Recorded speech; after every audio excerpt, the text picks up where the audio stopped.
Let's talk about ACEs. What are they? What do they mean in your adult life? And what can you do about them?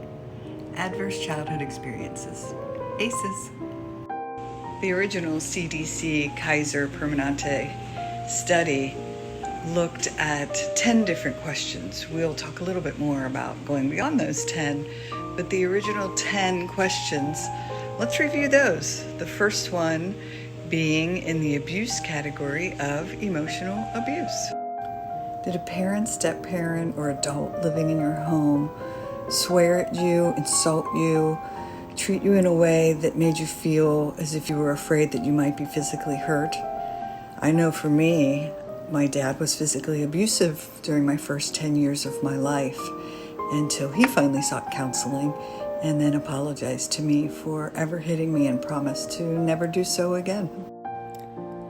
It was the yelling and the screaming and the throwing things that was also added into our home environment that had me terrified of what physical abuse might follow once the yelling started, and that was the emotional component of it.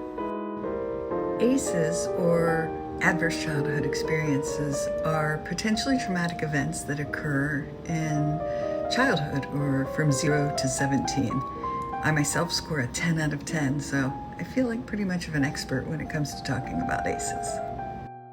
One stat that could be a little scary is that 61% of people in the United States study indicated that they had at least one adverse childhood experience from childhood, and 1 out of 6 indicated they had a score of 4 or more adverse childhood experiences.